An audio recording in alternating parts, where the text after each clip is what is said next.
Shalom, Horas dan Mang Denang. Ya, berjumpa kembali kita pada video kita kali ini.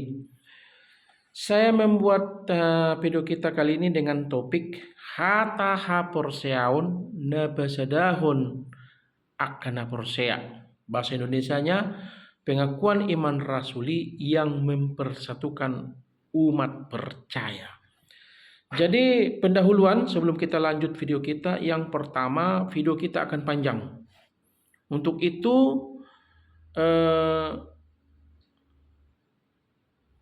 kolom komentar saya aktifkan.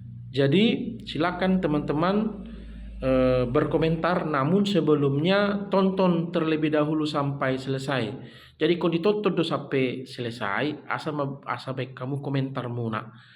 Jadi nata kita dan mersidadan, ya, walaupun kita tidak saling mengenal, tapi komentarmu menunjukkan siapa jati dirimu. Alani unang asal komentar kita saluna damang denang, ya. Jaga aturan komunitas, ya. Unang mampain komentar ya yang bersifat merendahkan orang lain, ya. Yang bersifat merendahkan orang lain. Itu yang pertama. Yang kedua, video kita akan menyentuh hal-hal yang sensitif, ya. Jadi dihamu akan gampang tersinggung, tumagon di skip video nunang totok kamu, ya, daripada darah tinggion sunguni. Jadi bersifat sensitif, ya. Skip saja videonya, jangan kalian tonton kalau tidak sanggup atau tidak mampu untuk menyimak dengan penuh kerendahan hati. Selanjutnya silakan buat semua teman-teman yang senang dengan video kita, tekan like dan subscribe, itu gratis, ya, tidak bayar, tidak makan pulsa.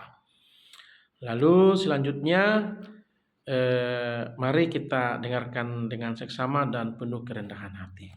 Jadi sekali lagi saya ulang, Hata Haporseaun Nebesedahun Halakna Porsea, atau pengakuan iman rasuli yang mempersatukan umat percaya. Kita tahu gereja yang ada di dunia ini bermacam-macam, ya, bermacam-macam gereja yang ada di dunia ini. Denominasi atau sinode-sinode gereja yang ada di dunia ini bermacam-macam, tentu dengan dogma atau doktrin gereja masing-masing. Nah, namun sebagai alat untuk mempersatukan semua gereja-gereja yang ada di dunia, semua denominasi yang ada di dunia adalah pengakuan iman rasuli Hata Haporseaun. Pengakuan iman rasuli menjadi barometer, tolok ukur untuk mengukur, ya, untuk mengukur apakah gereja-gereja yang ada ini betul-betul menjadi saudara seiman kita, atau apakah gereja-gereja ini, minta maaf, termasuk gereja yang sesat. Jadi harus ada tolok ukurnya, harus ada barometernya. Apa itu? Hata Haporseaun atau pengakuan iman rasuli. Seperti apa pengakuan iman rasuli orang Kristen? Ya, kalau dia di saudara kita yang beragama Islam, kalimat syahadat. Kalau kita yang beragama Kristen, pengakuan iman rasuli. Jadi pengakuan iman rasuli adalah rumusan Alkitab dari perjanjian lama sampai perjanjian lama, yaitu kitab Kejadian, sampai perjanjian baru terakhir yaitu kitab Wahyu.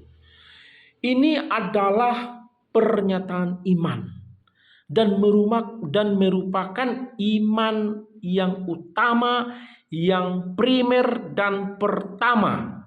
Makanya dikatakan barometer, ya, barometer, alat ukur. Dogma gereja boleh berbeda, ya, nanti akan saya bahas, ya, tetapi barometernya apakah gereja itu seiman, apakah gereja itu sesat adalah pengakuan iman rasuli. Karena apa? Sekali lagi, pengakuan iman rasuli adalah pernyataan iman Kristen yang primer, yang utama, yang pertama, inti kekristenan yang paling utama, paling prima, paling primer. Ada beberapa doktrin-doktrin gereja itu bukan yang primer, itu bukan yang utama. Nanti akan saya bahas. Nah, apakah itu pengakuan iman rasuli? Pada umumnya, secara gambaran umum mungkin ada kata-kata yang berbeda, tetapi isinya itu sama. Ya, tidak berbeda antara gereja yang satu dan gereja yang lain, denominasi yang satu ataupun dengan denominasi yang lain, ataupun dengan gereja Katolik. Esensinya, isinya, maksudnya itu tidak berbeda, tapi mungkin kata-katanya yang berbeda. Saya ambil dari agenda HKBP. Minta maaf, kebetulan saya jemaat HKBP, jadi bukan berarti saya memakai agenda HKBP sebagai contoh lalu saya fanatik buta, bukan ya. Contoh yang saya ambil dari agenda HKBP. Oke. Jadi kalau di agenda HKBP berbahasa Indonesia, di dalam ibadah HKBP, kebaktian HKBP ada yang namanya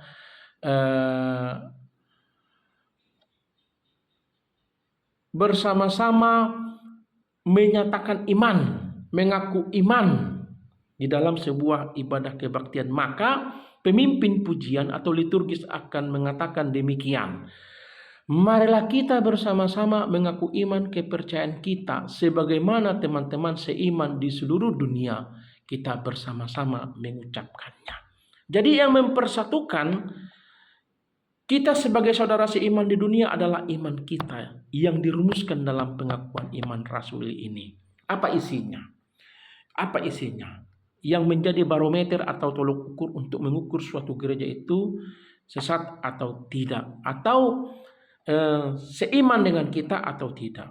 Yang pertama adalah mengaku, aku percaya kepada Allah Bapa yang Maha Kuasa, Khalik langit dan bumi. Semua gereja harus memiliki pernyataan iman seperti ini. Percaya kepada Allah Bapa yang Maha Kuasa, Khalik langit dan bumi. Jadi kalau ada gereja yang tidak percaya kepada Allah Bapa, berarti apa? Berarti mereka bukan bagian kita, ya, bukan saudara seiman kita. Oke. Yang kedua, nah ini penting. Aku percaya kepada Yesus Kristus. Nah, Yesus Kristus yang mana? Banyak Yesus Kristus. Ya, pemain bola itu banyak Yesus namanya. Bahkan mungkin ada yang menyebutkan dengan kata lain. Maksudnya Yesus. Tetapi orang Kristen di seluruh dunia yang seiman itu, yang sebagai saudara seiman itu atau teman-teman seiman itu, rujukannya pasti seperti yang tertulis di dalam pengakuan iman rasuli ini. Apa itu? Aku percaya kepada Yesus Kristus. Yesus Kristus yang seperti apa? Anaknya yang tunggal. Ya. Yang dikandung daripada Roh Kudus. Lahir dari anak darah Maria, yang menderita sengsara di bawah pemerintahan Pontius Pilatus, disalibkan, mati, dan dikuburkan, yang turun ke dalam kerajaan maut. Pada hari yang ketiga bangkit pula dari antara orang mati, naik ke surga, duduk di sebelah kanan Allah Bapa yang Maha Kuasa. Dari sana akan datang kelak untuk menghakimi orang yang hidup dan yang mati. Ini adalah iman kita yang primer. Percaya kepada Yesus Kristus dengan jati dirinya yang melekat, yang sesuai dengan kebenaran Alkitab. Jadi kalau ada orang yang mengaku Yesus tetapi ceritanya berbeda atau jati dirinya berbeda dari apa yang tertulis di dalam Alkitab yang kita tuangkan dalam pengakuan iman rasuli, berarti mereka bukan saudara seiman kita. Bukan teman-teman seiman kita. Gampang kan mengukurnya? Banyak orang yang mengaku-ngaku sebagai Yesus, tapi gambarannya, jati dirinya berbeda seperti yang diungkapkan oleh Alkitab dan dirumuskan dan dituangkan dalam pengakuan iman rasuli kita. Ini adalah iman kita yang primer, yang utama, yang pertama. Ya, itu. Setiap gereja harus percaya. Kalau ada gereja yang tidak percaya terhadap Yesus Kristus yang seperti ini, artinya apa? Artinya sesat. Gitu ya. Silakan berikan komentar di kolom komentar ya. Silakan. Oke. Selanjutnya, aku percaya kepada Roh Kudus dan adanya satu gereja yang kudus, persekutuan orang kudus, pengampunan dosa, kebangkitan daging dan hidup yang kekal. Jelas. Ini adalah iman kita. Percaya kepada Roh Kudus. Ya. Lalu kita percaya adanya satu gereja yang kudus. Berarti kita harus percaya bahwa gereja yang bermacam-macam denominasinya itu adalah gereja Tuhan yang kudus, yang am. Ya, yang am. Dan itu adalah tempatnya persekutuan orang-orang kudus yang telah ditebus. Dan kita percaya ada pengampunan dosa, kebangkitan daging, dan hidup yang kekal. Itu. Ini adalah rumusan iman Kristen yang primer, yang utama, yang pertama. Gereja-gereja yang ada di dunia ini yang bermacam-macam denominasinya tersebut tidak boleh melenceng dari ini. Ini adalah barometernya. Ini adalah ukurannya. Ya. Jadi ini yang pertama. Jadi pengakuan iman rasuli menjadi pemersatu umat percaya. Kita dipersatukan sebagai orang percaya seiman, sebagai teman-teman seiman, saudara seiman di dalam model rules pernyataan iman yang seperti ini. Jadi kalau ada yang berbeda dari ini berarti kita bukan teman saudara seiman. Kita hanya teman saudara sebangsa dan setanah air, atau teman saudara sebagai penduduk bumi yang seharusnya harus saling hargai, menghargai, hormati, menghormati. Tapi bukan sebagai teman-teman atau saudara seiman. Itu yang pertama. Yang kedua, ada pernyataan iman yang bersifat sekunder. Kalau ini tadi primer, utama, pertama, terutama, tertinggi. Yang kedua, ada pernyataan iman gereja-gereja yang bersifat sekunder. Mengapa dikatakan bersifat sekunder? Ini adalah tambahan. Ini adalah tambahan dari penghayatan gereja-gereja tersebut dari firman Tuhan. Penghayatan gereja-gereja atau denominasi gereja yang ada di muka bumi ini terhadap firman Tuhan, terhadap Alkitab. Yang akhirnya menjadi dogma gereja, doktrin gereja, tapi sifatnya adalah tambahan. Mengapa? Karena gereja yang lain belum tentu seamin dengan dogma gereja kita. Contoh, saya HKBP, belum tentu dogma gereja HKBP itu Anda percayai atau seiman dengan Anda yang berbeda sinode, berbeda denominasi, kan? Makanya saya katakan bersifat tambahan, bersifat tambahan. Sebagai contoh, ya, sebagai contoh, ada di komen teman-teman yang berkomen di video saya, mengalang botar, ya, mengalang botar, atau mengalang gota. Ya, atau mengalang gota. Jadi ada gereja-gereja yang menghayati firman Tuhan dengan tidak memperbolehkan warga gerejanya mengalang botar, mengalang gota. Makan B1, B2 disasang, gak boleh ada gotana botarna. Ini adalah penghayatan mereka, ya, dan hanya berlaku bagi mereka. Hanya mereka yang mengamininya. Dan itu tidak apa-apa. Tidak menjadi masalah. Tidak menjadi persoalan. Yang penting adalah ketika Anda mengimani, menghayati firman Tuhan dengan tidak mengalang gota, makan namar botar, sasang B1, B2, Anda jangan menganggap diri Anda sebagai orang yang paling kudus, yang telah berdiri di pintu surga. Sehingga orang yang mengalang gota, mengalang botar, mengalang gota, B1 B2 sasang dianggap orang yang tidak menghayati firman Tuhan. Atau sebaliknya, Anda yang tidak mengalang gota, atau maksud saya, atau sebaliknya Anda yang makan sasang B1 B2 menggunakan gota, namar gota, juga silakan, tidak menjadi masalah. Yang penting Anda jangan menganggap diri Anda juga sebagai orang yang paham firman Tuhan, yang paling paham dan yang paling hebat dalam menghayati firman Tuhan, sehingga Anda menganggap sebagai orang yang memakan botar gota itu, menganggap diri Anda sebagai orang kudus, paling benar, berdiri di gerbang surga, menganggap orang lain. Tidak. Saling menghormati kita, karena ini bersifat iman sekunder. Berlaku di gerejamu, tidak berlaku di gerejaku. Berlaku di gerejaku, tidak berlaku di gerejamu. Ya, bersifat sekunder, iman yang bersifat sekunder. Gitu. Jadi saling menghormati. Silakan saja, tidak masalah.